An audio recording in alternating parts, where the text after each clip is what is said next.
আপনি কি জানেন আজ আমরা যে খাবার খাচ্ছি, যে পানি পান করছি, এমনকি যে বাতাসের শ্বাস নিচ্ছি, তার সঙ্গেই অজান্তেই আমাদের শরীরে প্রবেশ করছে অসংখ্য ক্ষুদ্র প্লাস্টিক কণা।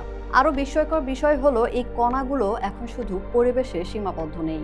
বিজ্ঞানীরা ইতোমধ্যেই মানুষের রক্ত, ফুসফুস, হৃৎপিণ্ড, লিভার, মস্তিষ্ক, এমনকি গর্ভের ভ্রূণে, প্লাজেন্টাতেও মাইক্রোপ্লাস্টিকের উপস্থিতি শনাক্ত করেছেন। যে প্লাস্টিককে আমরা একসময় আধুনিক জীবনের আশীর্বাদ মনে করেছিলাম, সেটি ধীরে ধীরে মানব স্বাস্থ্যের জন্য এক নীরব সংকটে পরিণত হচ্ছে।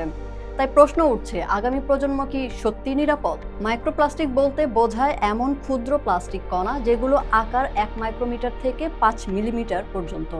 এর চেয়েও ছোট কণাকে বলা হয় ন্যানোপ্লাস্টিক। বড় প্লাস্টিক বর্জ্য কখনো পুরোপুরি বিলীন হয় না, বরং সূর্যের আলো, তাপ, ঘর্ষণ এবং পরিবেশগত প্রভাবে ধীরে ধীরে ভেঙে এই ক্ষুদ্র কণাগুলোতে পরিণত হয়। খালি চোখে এগুলো দেখা যায় না, কিন্তু সহজেই পানি, খাদ্য ও বাতাসের সঙ্গে আমাদের শরীরে প্রবেশ করে। অনেকে মনে করেন মাইক্রোপ্লাস্টিকের ঝুঁকি শুধু প্লাস্টিকে মোড়ানো খাবারের মধ্যেই সীমাবদ্ধ। বাস্তবতা কিন্তু অনেক বেশি উদ্বেগজনক। গবেষণায় দেখা গেছে বর্তমানে প্রায় পুরো খাদ্য শৃঙ্খলে মাইক্রোপ্লাস্টিক প্রবেশ করেছে। চিনি, লবণ, বোতলজাত পানি, টি ব্যাগ, মাছ, মাংস, ফল, শাকসবজি, দুগ্ধজাত খাদ্য, মধু, রুটি, প্রায় প্রতিটি খাবারেই এর উপস্থিতি পাওয়া গেছে। একজন মানুষ বছরে শুধু খাবার ও পানীয়ের মাধ্যমেই গড়ে 39,000 থেকে 52,000 পর্যন্ত মাইক্রোপ্লাস্টিক কণা গ্রহণ করেন। যারা নিয়মিত বোতলজাত পানি পান করেন, তাদের শরীরে বছরে আরও প্রায় 90,000 অতিরিক্ত কণা প্রবেশ করতে পারে। শুধু খাবার নয়, আমাদের রান্নাঘরের দৈনন্দিন ব্যবহৃত অনেক সাধারণ জিনিসও মাইক্রোপ্লাস্টিকের উৎস। প্লাস্টিকের চপিং বোর্ডে প্রতিবার ছুরি চালানোর সময় অসংখ্য ক্ষুদ্র প্লাস্টিক কণা তৈরি হয়। আঁচড় পড়া ননস্টিক পাত্র, প্লাস্টিকের ব্লেন্ডার, পুরনো সংরক্ষণ পাত্র, এমনকি বাসন মাজার প্লাস্টিক স্পঞ্জ থেকেও প্রতিনিয়ত ক্ষুদ্র প্লাস্টিক পরিবেশে ছড়িয়ে পড়ছে। 2023 সালের এক গবেষণায় দেখা গেছে প্লাস্টিকের পাত্র মাত্র 3 মিনিট মাইক্রোওয়েভে গরম করলেই বিপুল পরিমাণ মাইক্রোপ্লাস্টিক ও ন্যানোপ্লাস্টিক খাদ্যের সঙ্গে মিশে যেতে পারে। এমনকি দীর্ঘদিন ফ্রিজে সংরক্ষণ করলেও প্লাস্টিক থেকে ক্ষুদ্র কণা বিচ্ছিন্ন হওয়ার প্রমাণ মিলেছে। এখন প্রশ্ন হলো, এই কণাগুলো শরীরে প্রবেশ করার পর কি হয়? বিজ্ঞানীরা বলছেন এগুলো শুধু পাকস্থলীতে সীমাবদ্ধ থাকে না, রক্ত প্রবাহের মাধ্যমে শরীরের বিভিন্ন অঙ্গে ছড়িয়ে যেতে পারে।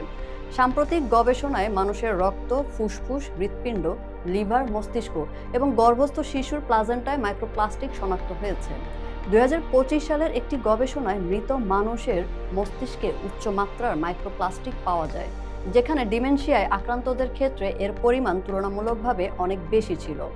2025 সালের আরেকটি গবেষণায় পাওয়া যায় খাদ্য প্যাকেজিংয়ে ব্যবহৃত 14,000 পরিচিত রাসায়নিকের মধ্যে প্রায় 25%, অর্থাৎ 3,660টি মানুষের শরীরে শনাক্ত হয়েছে।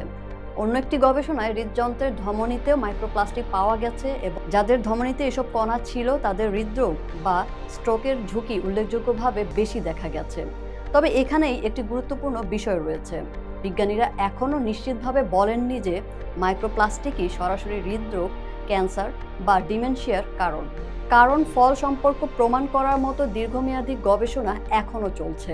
তবে শক্তিশালী বৈজ্ঞানিক প্রমাণ বলছে এসব কণা দীর্ঘমেয়াদী প্রদাহ সৃষ্টি করতে পারে, কোষের স্বাভাবিক কার্যক্রমে বাধা দিতে পারে, অক্সিডেটিভ স্ট্রেস বাড়াতে পারে এবং শরীরের রোগ প্রতিরোধ ব্যবস্থাকে দুর্বল করে বিভিন্ন জটিল রোগের ঝুঁকি বাড়াতে পারে। সবচেয়ে বড় উদ্বেগের বিষয় হলো ভবিষ্যৎ প্রজন্ম। যখন মায়ের প্লাজেন্টা কিংবা বুকের দুধেও মাইক্রোপ্লাস্টিকের উপস্থিতি পাওয়া যাচ্ছে, তখন জন্মের আগেই একটি শিশু এই দূষণের সংস্পর্শে আসছে। বিশেষজ্ঞদের আশঙ্কা, জীবনে একেবারে শুরু থেকেই এই ক্ষুদ্র কণার সংস্পর্শে থাকলে শিশুদের শারীরিক বিকাশ, স্নায়ুতন্ত্র, হরমোনের ভারসাম্য এবং রোগ প্রতিরোধ ক্ষমতার উপর দীর্ঘমেয়াদী প্রভাব পড়তে পারে। যদিও এসব প্রভাবের মাত্রা ও প্রকৃতি নিয়ে গবেষণা এখনও চলছে, তবুও বিজ্ঞানীরা এটিকে ভবিষ্যতের অন্যতম বড় জনস্বাস্থ্য চ্যালেঞ্জ হিসেবে দেখছেন। এত বড় একটি সংকটের জন্য কাউকে এককভাবে দায়ী করা যায় না। একদিকে প্লাস্টিক উৎপাদনকারী প্রতিষ্ঠানগুলো বছরের পর বছর একবার ব্যবহারযোগ্য প্লাস্টিকের উৎপাদন বাড়িয়েছে, অন্যদিকে অনেক দেশেই কার্যকর বর্জ্য ব্যবস্থাপনা ও কঠোর নীতিমালার অভাব রয়েছে। একই সঙ্গে আমরা ভোক্তারাও সহজলভ্যতার কারণে প্রতিদিন অপ্রয়োজনীয় প্লাস্টিক ব্যবহার করে চলেছি।